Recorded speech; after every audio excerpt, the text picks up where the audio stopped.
porque ahora estás lavado en Cristo, no quiere decir que no tienes la capacidad para no pecar.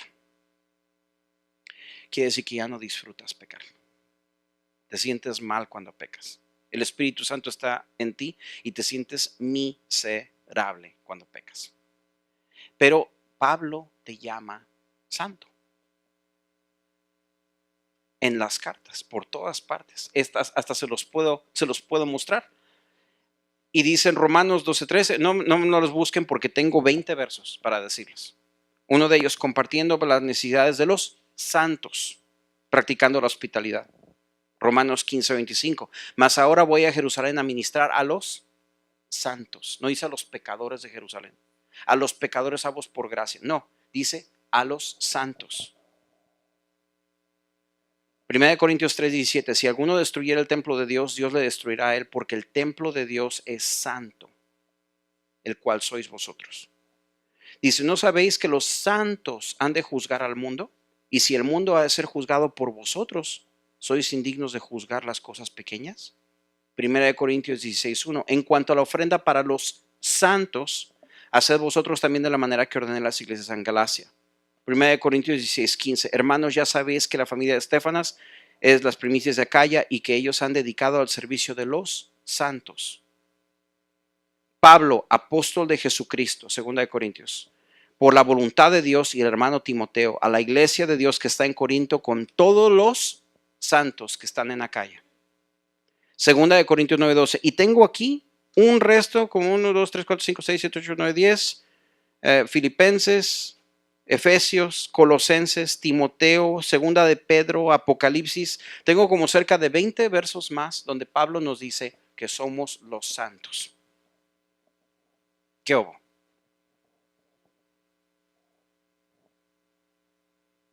Entonces, si Cristo me llama a mí santo, si Cristo me llama justo, porque habla de los justos también. Yo pienso que el peor justo del que habla está en el pabellón de la fe. Por fe Abraham, por fe Abel, por fe todos estos. Y dice también de Lot. Y que Lot a mí no me parece que es ningún justo, pero pues le llaman justo. No sé si lo dije en el pabellón correcto, pero hay una parte donde habla acerca de Lot y que dice que él es el justo. Pues si él es justo, entonces yo soy más justo que él, ¿verdad? Pero está hablando acerca de las personas que tuvieron relación con Dios. Y la persona que es santa es una persona que tiene relación con Dios y se parece a su papá. Ya no soy siervos, son mis amigos, porque les voy a compartir las cosas que hay en el Padre. ¿Se dan cuenta? Es una cosa bien diferente. Hablo de estas cosas como un preludio antes de entrar al área de disciplina. ¿Por qué? Porque hay una diferencia entre lo que es un santo y hay una diferencia entre lo que es un pecador. Y la diferencia es muy sencilla. ¿Alguien me puede decir cuál es la diferencia? ¿Qué diferencia entre un santo y un pecador? ¿Ok? ¿Qué dijo?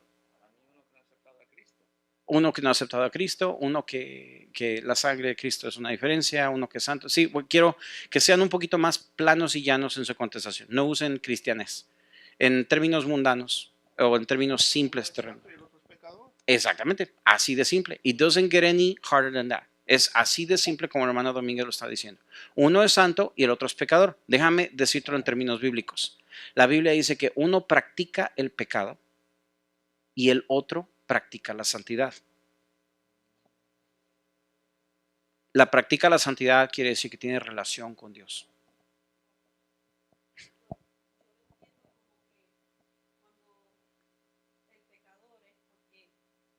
Sabiendo que está mal, lo sigue haciendo. Ajá. Y el santo no es que sea religioso, es que trata de hacer las cosas bien, aunque se caiga, pero sigue haciéndolas. Trata de seguir las cosas bien. Pregunta para ti. Si la persona está esforzándose por tratar y por salir adelante y la persona falla, entonces la persona nunca ha sido santa o nunca. No, sí. Ajá. Entonces. Lo estás diciendo que ser santo es practicar ser santo. Sí. Pero para mí practicar es seguir. Sí. Quiere decir que no importa que me caiga, pero yo en mi corazón siento hacer las cosas bien. Sigo practicando. Ok, otra pregunta para ti. Una de tus fuertes es los cosméticos. Tú sabes cómo aplicar cosméticos a una persona. o tú sabes cómo pintar el pelo de una persona. ¿Tú fuiste una experta de un día para otro? No. ¿Cuánto tiempo te ha tomado? Make-up. Ajá. 2 meses. Como 2 meses. ¿Ok? ¿Y sigues aprendiendo o ya sabes todo? Sigo, no. ¿Ok? Casi no sé nada. Es interesante porque es un proceso. Okay, ahora. Es un proceso. Y la santidad también es un proceso. Hasta que el Señor Jesús venga y nos convierta completamente y nos dé nuestros cuerpos glorificados, entonces ya no tenemos esa semilla del pecado más en nuestras vidas físicas. Ya nuestro cuerpo no muere más porque ya el Señor ha redimido todo y ya estamos perfectos. Pero mientras tanto es un proceso y es un proceso de carácter. Y Belis. Mira, yo duré casi los 9 meses con la segunda hija mía, con una pantalla al ombligo y el doctor me decía, quítatela y yo, y no me la voy a quitar. Eso me dolió mucho y no me la voy a quitar nunca, decía yo. Y el Señor un día me la sacó y jamás y nunca me la puse. Okay. Ahora, eso es convicción tuya, porque eso lo hiciste para tu Señor. Para mi Dios. Para tu Señor. Si entra una muchacha con un montón de pantallas, ¿tú la vas a juzgar a ella? No, a mí nadie me juzgó. No, porque a ti nadie te juzgó.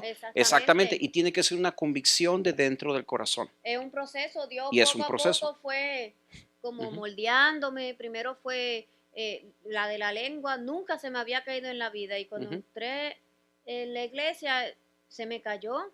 Me Sí. tragué las bolitas y Oh me la my quité, goodness. me la quité y jamás en la vida me la puse más porque Ok. yo en mí Muy dije, bien. no, eso fue Dios que me la quitó. No, sí, So, definitivamente. yo me la quité y no me la puse más nunca. Pues padrísimo. Ahora te darás cuenta si es un proceso para todos en la santidad, un proceso para todos el tener el carácter de Cristo. La Biblia dice que tenemos la mente de Cristo. Y es un proceso todavía para nosotros. Vamos avanzando. Entonces eso quiere decir de que ánimo porque vas avanzando.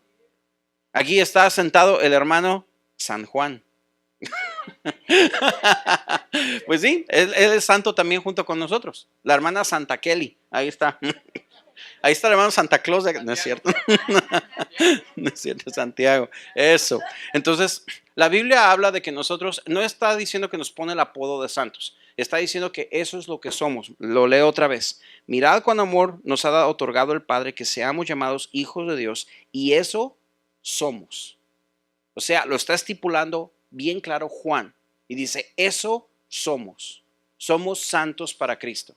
Y luego dice más adelante, verso 6. Todo el que permanece en Cristo no peca. Todo el que peca ni le ha visto ni le ha conocido. Y está hablando de practicar el pecado. O sea, yo puedo caer en algún momento, como por ejemplo yo en Buena Lid, y les digo a corazón abierto, puedo estar tentado en robar algo en la línea, por ejemplo. Un juego que me guste o algo así, yo lo puedo descargar en la línea y robármelo virtualmente.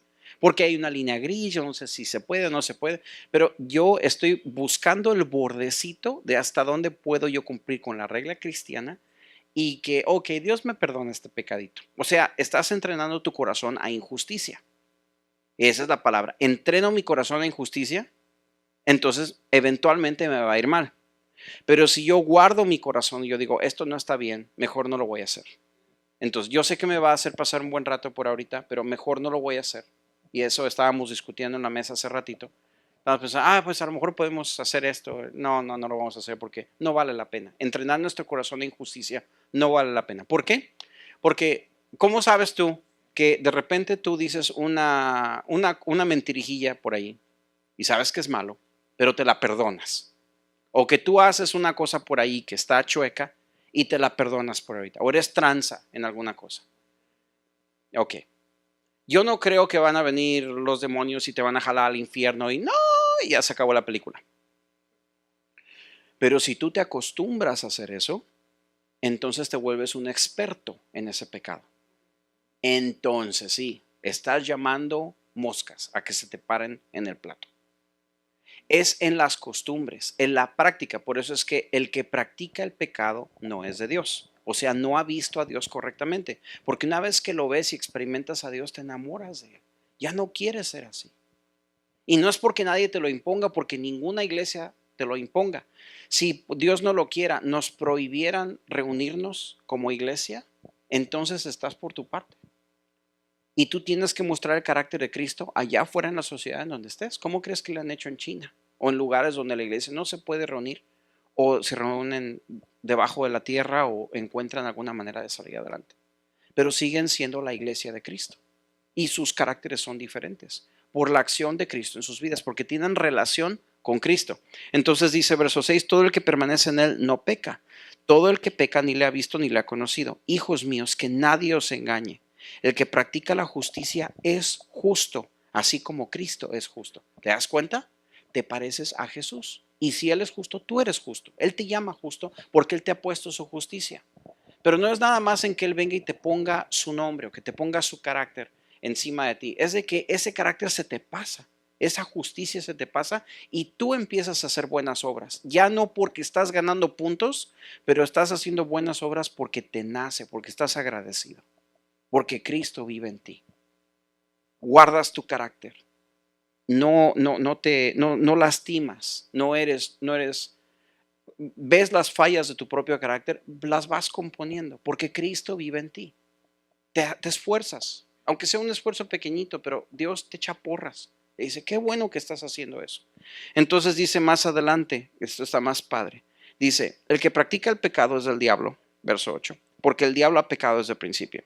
Fíjate bien que lo dice así. El que practica el pecado es del diablo. O sea, el que practica el pecado se está entregando al diablo. Él es su maestro. Porque eres maestro, eres, por decirlo, podría prestar la palabra esclavo, o eres esclavo del Señor o eres esclavo de Satanás. Pero no puedes ser, no estás como chinito libre entre los dos. No hay tal cosa. Siempre nosotros vamos a ser dependientes a un amo. Y yo prefiero que mi amo sea Jesús. Entonces dice, el que practica el pecado es del diablo, pero el diablo ha pecado desde el principio. El Hijo de Dios se manifestó con este propósito, para destruir las obras del diablo.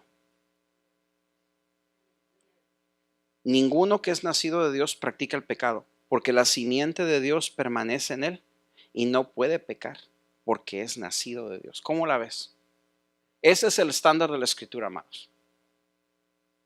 Miserable hombre de mí, que yo hago lo que no quisiera, pero mientras en mi espíritu sirvo a Dios, en mi carne estoy en la ley del pecado. Nos quedamos trabados allí, pensamos que esa es la norma, pero no es esa la norma.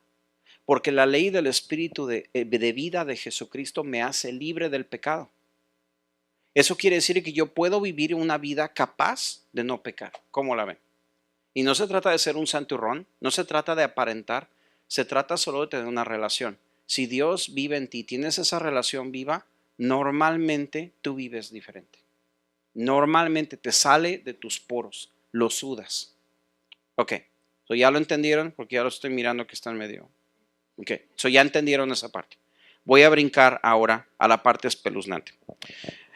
Entonces, habiendo entendido esto, mira 1 Juan 4:18 y dice así. 17, dice, en esto se perfecciona el amor en nosotros, para que tengamos confianza en el día del juicio. Esto lo hablé hace 2 semanas. Pues como Cristo es, así nosotros también somos en este mundo. En el amor no hay temor. Otra vez, en el amor no hay temor, sino que el perfecto amor echa afuera el temor, porque el temor involucra castigo. Y el que teme no es hecho perfecto en el amor. Nota que dice castigo, no dice disciplina. Al cristiano se le disciplina, no se le castiga.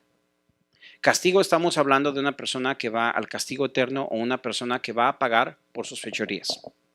Castigo en nuestra sociedad hay veces en que el castigo es bien interesante. Estábamos leyendo, mi esposa y yo, con respecto de este libro de la cultura de honor, estábamos leyendo de que nuestra sociedad, a veces, por ejemplo, un gobierno puede castigar a un reo para apaciguar la ira de la gente. No tanto porque él lo esté, a pesar de que lo merece, pero no es tanto por él, sino por apaciguar la ira de la gente. Voy a traducirlo a la iglesia. En una iglesia nosotros somos capaces de meter a una persona en disciplina más para apaciguar a la gente en lugar de restaurar a la persona. Y no estoy acusando a nadie, simplemente son cosas muy humanas, es algo muy natural. Poner a una persona en evidencia para limpiar el nombre de la iglesia. no dándonos cuenta que Dios está mirando a esa persona en particular y Él no está interesado en castigarla, está interesado en restaurarla. ¿Sabes por qué? Porque somos hijos de la luz. Vamos a ponerlo de esta manera.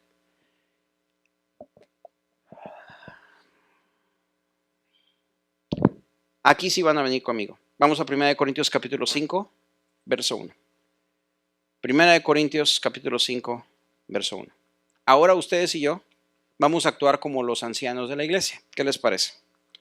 5.1. 1 Corintios 5.1. En efecto se oye que entre vosotros hay inmoralidad y una inmoralidad tal como no existe ni siquiera entre los gentiles. Dice, al extremo que alguno tiene la mujer de su padre. 1 Corintios capítulo 5, verso 1. Está hablando de incesto. Está hablando de una persona, un caso de inmoralidad, pero grueso. Dice, ni siquiera en los gentiles se oye cosas tan asquerosas. Entonces Pablo está diciendo, y dice, ustedes se han vuelto arrogantes en lugar de haberos entristecido para que el que entre vosotros ha cometido esta acción fuera expulsado de en medio de vosotros. Pues entonces muchos vamos a ser expulsados de las iglesias por los pecadotes que llegamos a tener nosotros. Pero entonces Pablo aclara más adelante. Dice, pues yo por mi parte, aunque ausente en el cuerpo, pero presente en el espíritu, como si estuviera presente, ya he juzgado al que cometió tal acción. En nombre de nuestro Señor Jesús, cuando vosotros estéis reunidos y yo con vosotros en espíritu, con poder de vuestro Señor Jesús, entregad a ese tal a Satanás para la destrucción de su carne, a fin de que su espíritu sea salvo en el día del Señor Jesús. Muy interesante porque siempre me he preguntado qué quiere decir que lo entreguen a Satanás. Y en muchas ocasiones pienso yo que nosotros hemos cometido pecados que merecían consecuencias y el Señor en su gracia no permitió que corriéramos por esas consecuencias. O la iglesia de Cristo nos cubrió y nos salvó de que nosotros cayéramos en tal cosa. Voy a poner un ejemplo. Una persona que vivió una vida miserable y se entregó al alcoholismo o lo que sea y merece realmente por sus fechorías caerse en su alcoholismo y nunca más salir de allí. Pero llegó alguien, le habló de Cristo y lo levantó y se lo llevó a la iglesia y esa persona ya no es igual. Pero debería pagar consecuencias por su mala vida. No. Él ya ha sido lavado por Cristo. El Señor lo lavó y le libró de sus consecuencias. Pero cuando una persona llamándose cristiano se opone completamente al amor de Dios y entonces esta persona procura hacer lo malo, entonces Pablo está reprendiendo eso en la iglesia. Él está diciendo, esa persona necesita entrar en la disciplina. Y la disciplina es para eso. Ahora, antes de que juzguemos mucho, vamos a seguir leyendo. Dice, entregada a ese tal a Satanás, yo pienso que eso quiere decir que lo entreguen a las consecuencias que le tocan, ¿verdad? Para la destrucción de su carne, a fin de que su espíritu sea salvo en el día del Señor Jesús. Dice, vuestra jactancia no es buena. ¿No sabéis que un poco de levadura fermenta toda la masa? Te voy a explicar lo que este verso quiere decir. Y dar un poquito más de sentido porque estoy tirando un montón de comentarios al aire que se pueden malinterpretar. Nosotros somos llamados a tener misericordia y somos llamados a tener gracia. Y a pesar de que debemos ser una casa de gracia y una casa de restauración, mis amados, hay fronteras.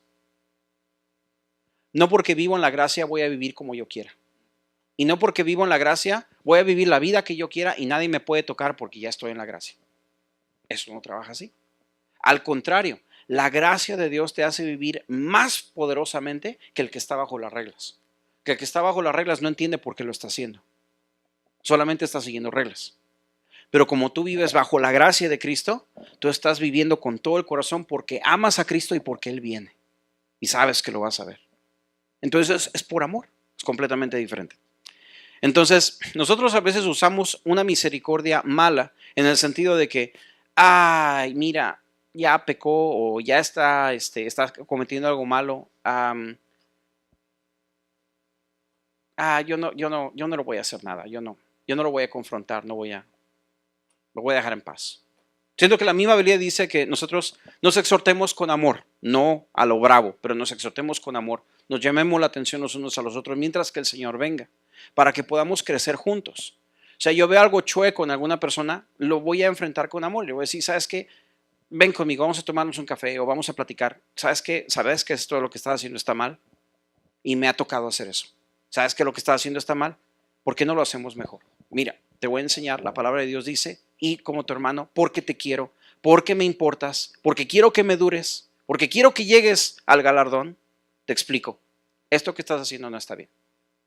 No está bien que vivas con otra persona y que no estés casado. Hay misericordia santificada y hay misericordia no santificada.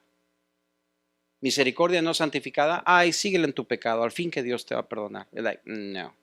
¿Sabes por qué? Porque estás aplicando una misericordia aparentemente que no está ayudando a la persona a acercarse a Cristo, porque la misericordia te va a empujar a Cristo.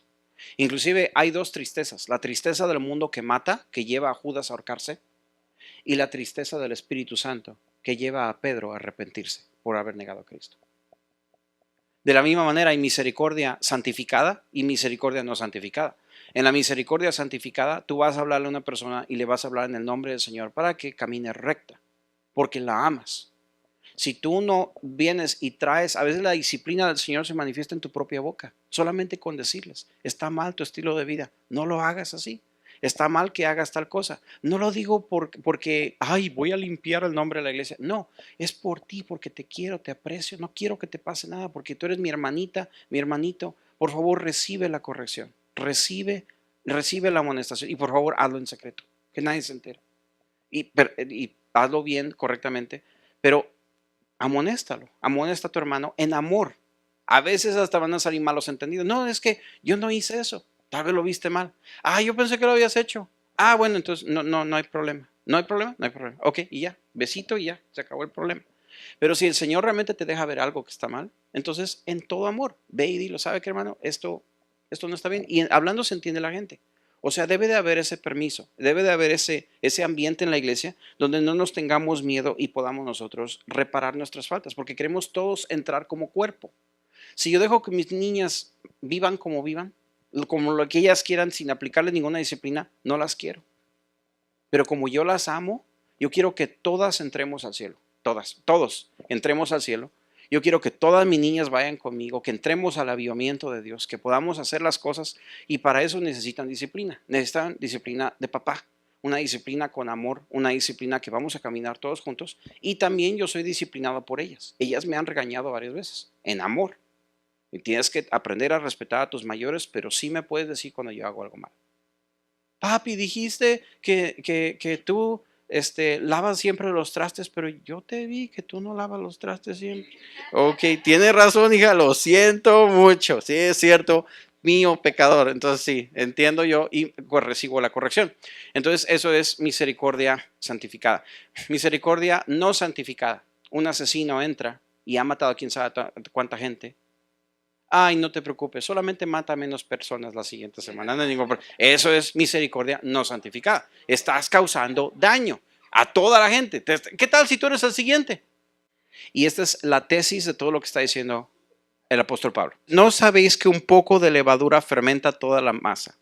La tesis quiere decir el pensamiento central que encierra todo lo que el texto está diciendo. Dice, ¿no sabes que un poquitito de pecado infecta todo el cuerpo? Eso quiere decir que si nosotros no nos oponemos a un pecado, el pecado infecta a la iglesia. Vamos a poner que aquí particularmente en Killeen, el pecado de aquí sea el divorcio. Todo mundo se divorcia, no duran los matrimonios. El estatus normal de la gente casada per cápita aquí en Killeen es de que todo mundo se divorcia. Si la iglesia no opone ese espíritu, eventualmente ese espíritu se mete dentro de la iglesia. Si la iglesia no se opone a la homosexualidad, y eso va a ser un tema para otro día, porque hay una manera correcta y una manera incorrecta de hacer eso. Si la iglesia no resiste la homosexualidad, eventualmente la homosexualidad se mete dentro de la iglesia. Que está entrando en todas partes. Y no hablo de echar afuera al homosexual. Estoy hablando, es una zona bien gris y bien difícil, porque yo estoy bien de acuerdo con que nosotros tenemos que amar a toda la gente, inclusive por su preferencia sexual. A todos los amamos. Pero a una persona que está consistentemente queriendo pecar, que está consistentemente queriendo permanecer en ese estado, es otro cuento, es otra situación. Y con amor se les tiene que conducir, primeramente, a encontrarse con Cristo, Porque un cristiano no hace eso. Pero el que no es cristiano y él está empedernido a permanecer en ese estado, está confundido o la presencia de Dios no lo ha tocado. Porque en cuanto la presencia de Dios lo toca, eso se cae. La presencia de Dios es indiscutible. Pero si yo le digo, la Biblia dice y las reglas dicen, esa persona se va. No quiere nada con la iglesia. Y por eso los estamos perdiendo. Pero si nosotros les mostramos primero como un católico, al católico no le criticas sus imágenes, jamás les toques sus imágenes, pero les muestras el amor de Cristo, entonces el católico empieza a sentir el calor del Espíritu Santo y poquito a poquito empieza a tirar las imágenes a un lado, por convicción, por el amor que nosotros tenemos y tenemos que mostrar el amor de Cristo. Pero nuestro objeto no es que la gente vaya a seguir las reglas, nuestro objeto es que ellos se encuentren con Dios. Porque cuando una persona se encuentra con Dios, la sanidad viene. Es como que se pusieron en las vías, el tren viene en camino, porque Dios realmente hace eso. Y ahí la vida humana es muy compleja, hermanos. Y hay muchas cosas entretejidas con todo eso, relaciones, pensamientos, familiares, toda esa clase de cosas. Por eso no me quiero meter en eso yo ahorita, porque necesito terminar la clase. Pero otro día platicamos de ese asunto. Vamos a platicar de ese asunto otro día. Ok, entonces, pero el apóstol Pablo dice, limpiad la levadura vieja para que seáis masa nueva, así como lo sois. Y vuelve a insistir, así como lo sois. Dice, sin levadura, porque aún Cristo, vuestra Pascua, ha sido sacrificado. Entonces dice así, y al final continúa, y menciona un montón de cosas, fíjate qué interesante. Por tanto, celebremos la fiesta no con la levadura vieja, ni con la levadura de malicia ni maldad, sino con panes sin levadura y sinceridad y verdad. En mi carta os escribí que no anduvierais en compañía de personas inmorales.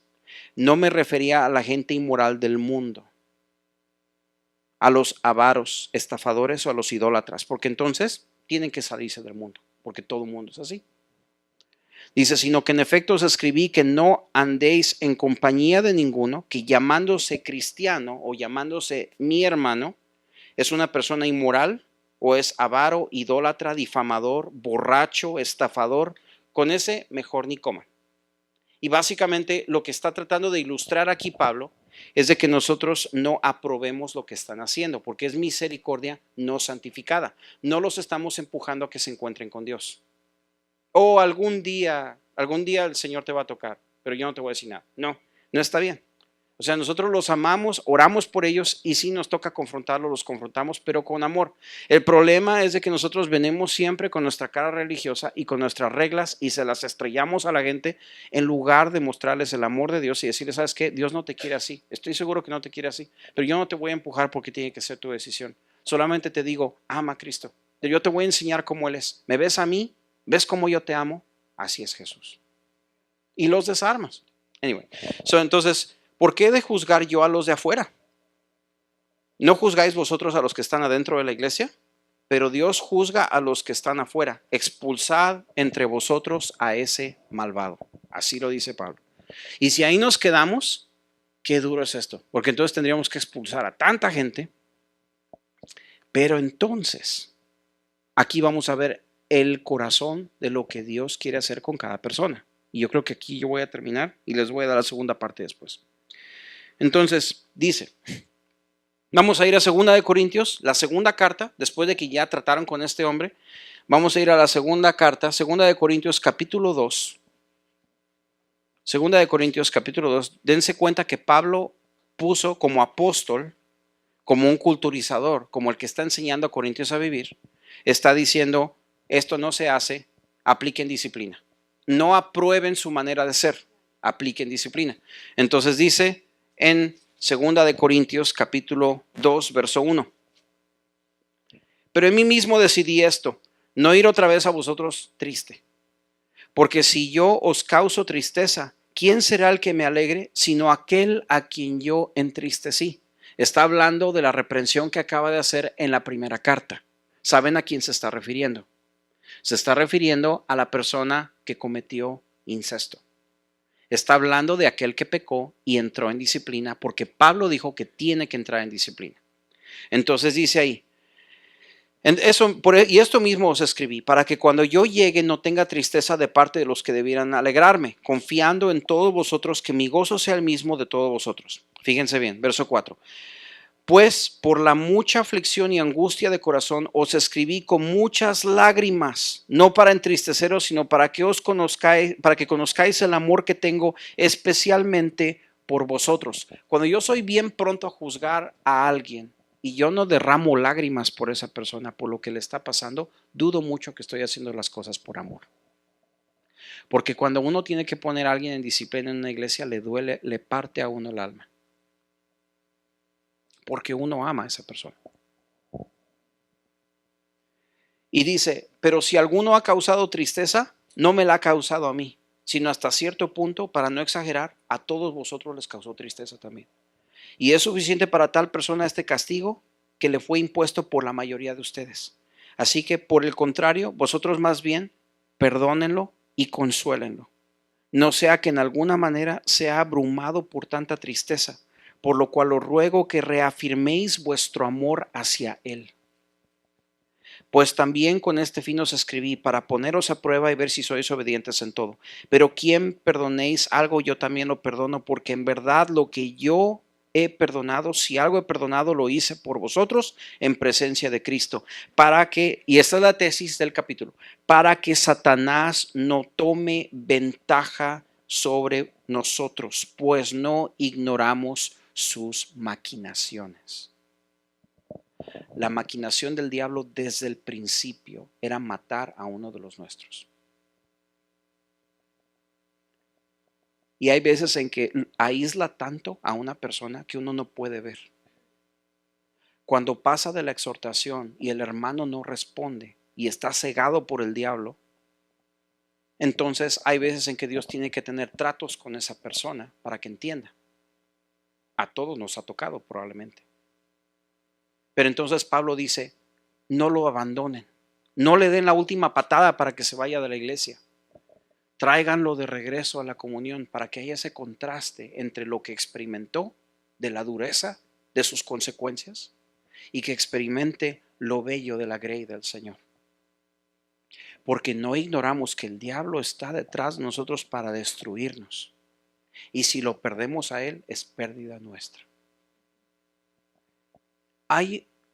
Está explicando también Danny Silk en su libro, me encantó esta frase. Él dice de que uno de los significados antiguos de la palabra restauración es cuando un rey, por un asunto de inmoralidad, él perdía su reinado, pero eventualmente se sometía a un proceso y era restaurado a su trono como rey. Hoy en día es muy difícil tener ese pensamiento. O sea, vamos a poner un ejemplo. Yo tengo un líder de alabanza aquí en la iglesia y ese líder de alabanza se me cae. Cae en pecado, mete las 4 por allá y de repente tiene que entrar en disciplina. A la mente de mucha gente, él jamás puede regresar a su posición. Pero la palabra de Dios me está enseñando que él puede ser restaurado. Y es bíblico que Dios restaure las cosas, no solamente como estaban, las restaura 2 o 3 veces mejor de lo que estaban. Y hay varios versos que yo les puedo dar, por falta de tiempo no puedo ahorita, pero hay varios versos que yo les puedo mostrar de la restauración tan inmensa que Dios hace. Pero el corazón de Dios es el restaurar a una persona. Pero me ha tocado hablar con gente donde le digo, mira, te tengo que sentar ahorita, no por tratar de proteger a la iglesia, te voy a sentar porque te quiero, porque no quiero que te lastimen, porque si sigues ministrando como estás, vas a lastimar gente y te vas a lastimar a ti. Es como que te doy un rifle y te mando al campo de batalla y no te enseño a usar el rifle, te van a matar y yo quiero que me dures. Y esa persona se sometió a la disciplina, eventualmente salió brillando y es una de las personas más hermosas que conozco, un increíble líder de alabanza que lo amo con mucho amor. Otra persona que la tuve que confrontar con disciplina en la iglesia también. Y que después de haberse sometido a disciplina, el Señor la bendijo y escribió cantos como no tienen una idea. Entonces, de verdad, la disciplina del Señor nos lleva a tener comunión con Él y a restaurar a una vida que era mejor de lo que era antes. Porque Dios está en el negocio de sanar a la gente, no de destruirla.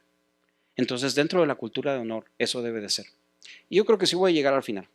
Tengo otra historia que contarles y esta sí se las puedo contar. Entonces, yo les dije la vez pasada que les iba a contar la historia de una pareja. Entonces, esta es la historia. Resulta que en la iglesia Betel, tienen una escuela de ministerio. Y en la escuela de ministerio viene gente de todo el mundo. Por lo peculiar son jóvenes. Entonces tienen estos dos jóvenes en la escuela de primer año, son 3 años. El primer año se gradúa y estos dos jóvenes son principales en sus clases. Él y ella se gradúan y son, pero como decimos, la crema de todo. Son tremendos y todos los quieren, son los inmensos ustedes me entienden. Resulta de que cuando se acaba el año escolar, entra el verano y entonces ellos están en la ciudad por lo general trabajando o haciendo cosas antes de meterse otra vez a segundo año. Resulta que mientras estaban en el verano no tenían nada que hacer y eventualmente él la empezó a visitar a ella en su casa y terminaron acostándose.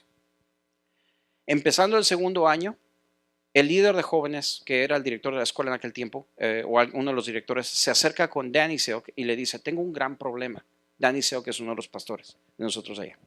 Y Danny le dice, ¿cuál es el problema? Pues resulta que tenemos estos dos que son ejemplos del primer año y se acostaron y tuvieron sexo y ahorita pues tenemos un gran problema. Entonces dice, pues, ok, ¿y cómo lo vamos a arreglar? Y dice, bueno, ese no es el problema es que ahora ella está embarazada. ¿Y cómo le vamos a explicar a la escuela el asunto? Ok. Entonces, él accedió que fueran y tuvieron la junta. Hagan de cuenta que tenemos a los muchachos sentados aquí enfrente. Entonces llega el pastor y habla con ellos. Los dos están con la cabeza abajo. Él está con la cabeza abajo. Y entonces él empieza a hablar con ellos y les dice, miren, les quiero dar las gracias por haber venido y les quiero dar las gracias porque han decidido abrir sus corazones y participar en lo que vamos a hacer aquí. Y lo que él está empezando a hacer, él está empezando a crear un ambiente como decir que te sientes en casa, un ambiente de sanidad, un ambiente donde te sientes a salvo. Lo primero que trato de hacer cuando yo tengo que confrontar a una persona o cuando yo tengo que aconsejar a una persona es crear un ambiente donde la persona baje la guardia, donde la persona esté tranquila. Entonces él empieza a hablar con ellos y empieza a hablar con él, empezando a tratar de hacerle que baje la guardia y eventualmente habla con él y le dice, ¿cuál es el problema? Entonces el muchacho se le queda viendo y dice, ¿no te dijeron cuál es el problema? Sí, pero yo quiero que tú me digas cuál es el problema. Bueno, el problema es que salí de la escuela y pues en el verano pues me acosté con ella y está embarazada y pues aquí estamos. Y él le dice, ¿y cuál es el problema? Entonces él empieza a mirarlo medio raro, como que, ¿cómo de que cuál es el problema? Dice, pues, lo que estás haciendo, ¿cuál es el problema? Yo no sé, en serio. Dice, entonces tenemos que empezar a ver cuál es el problema allí. ¿Ya te arrepentiste?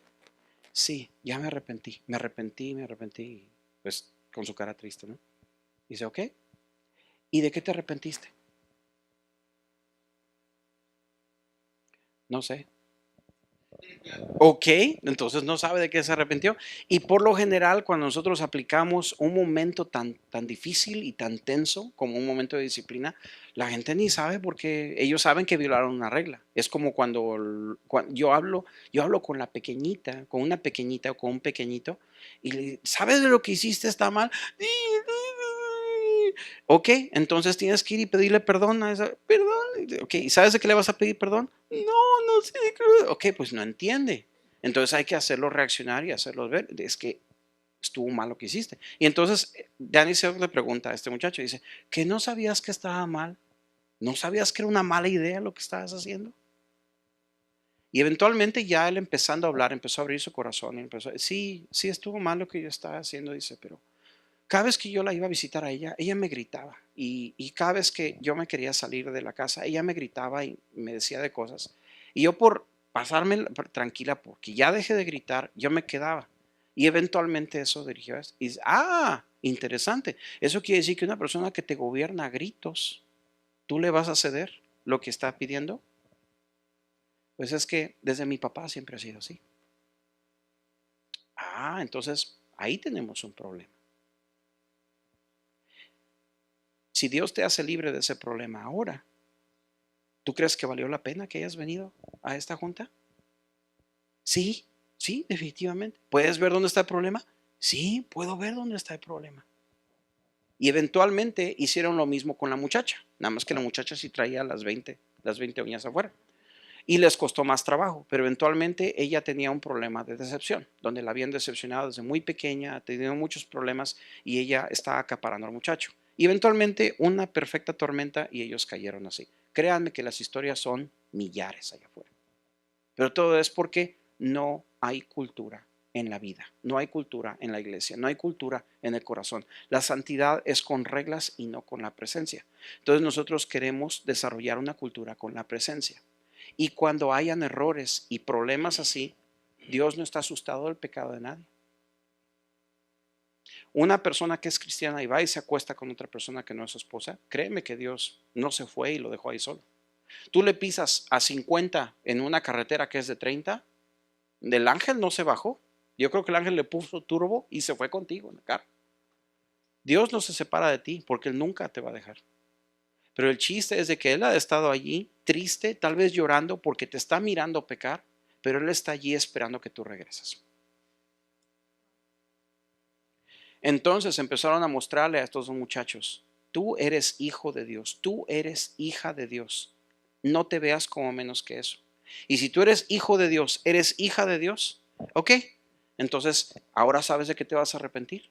Y entonces empiezan a compungir sus corazones y ahora se dan cuenta que lastimaron a Dios. Como dice David, contra ti, oh Dios, he pecado. Me duele porque pequé contra ti. Me descubriste tú porque el hombre no pudo, pero tú me descubriste. Y ahora los muchachos compungidos de corazón, ahora sí, vamos a ver la disciplina. Entonces viene el pastor Danny.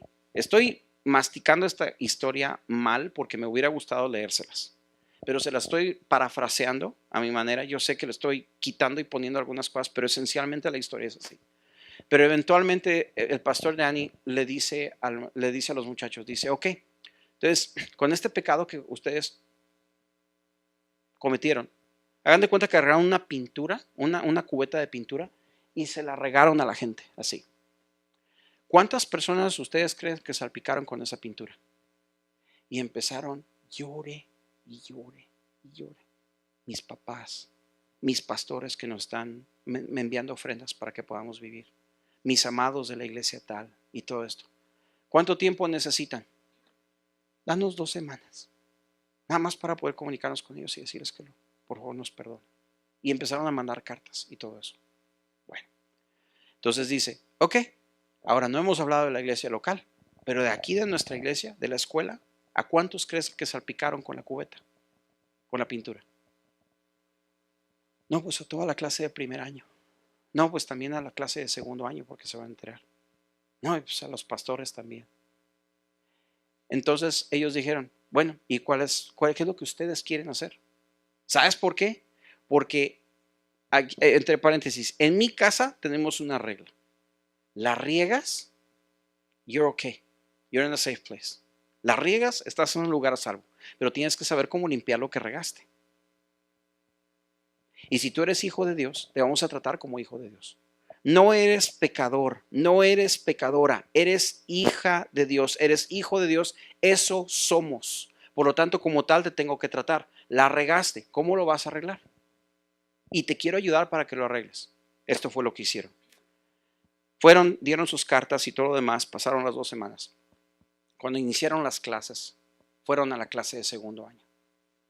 Y llegaron con los muchachos de segundo año, llegó el pastor de la escuela de ministerio y llegó Pastor Danny. Entonces Pastor Danny agarró el micrófono y empezó a hablar con todos y les digo a todo mundo, quiero que sepan antes de que vayan a escuchar lo que van a oír, de que todos nosotros somos una bola de, no sé cómo traducir, scumbag, pero una bolsa de desperdicios sin Jesucristo.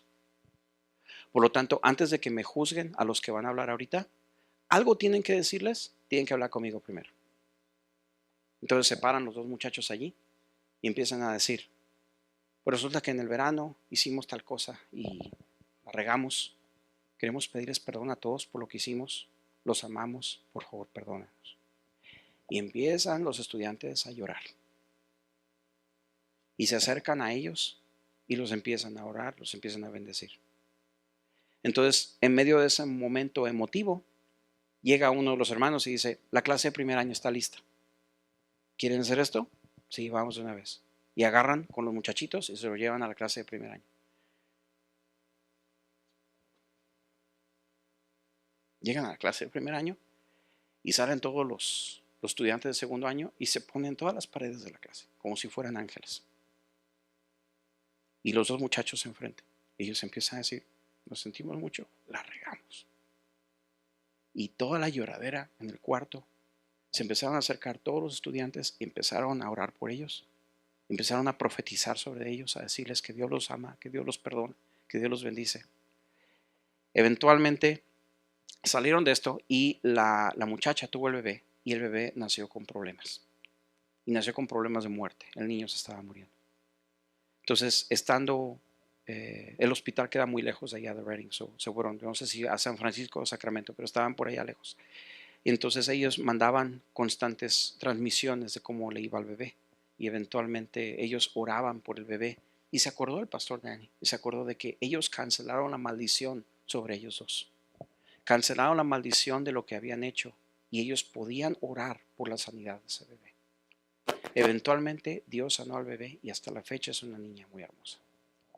Y ella eventualmente regresó a Bethel a poder hablar delante de la clase y decirles, le doy gracias a Dios por iglesias como esta, donde nos enseñaron a vivir y nos enseñaron la gracia de Dios, que de veras Dios es un Dios de amor y un Dios de gracia. Entonces, eso es un lugar, un ambiente de gracia. Un ambiente donde nosotros podemos ver a la gente que cuando yo veo a un hermano que está cometiendo una fechoría, yo puedo ver, tú eres hijo de Dios, tú eres hija de Dios, compórtate como tu papá. Y que no tachemos a la gente inmediatamente que porque los vemos de una manera diferente, ya los juzgamos, que son pecadores y que se vayan de la iglesia. No, no es así. Eso yo no creo que va a suceder nunca aquí, pero les comunico porque es parte de nuestra cultura. Y finalmente, en los próximos 30 segundos les hago saber. Estamos nosotros en una cultura de honor. ¿Por qué hago tanto énfasis en la cultura de honor? Porque si hay una cultura de amor, a Dios le va a encantar estar aquí. Y la presencia de Dios se va a manifestar en un lugar donde la iglesia está unida y donde la iglesia se ama.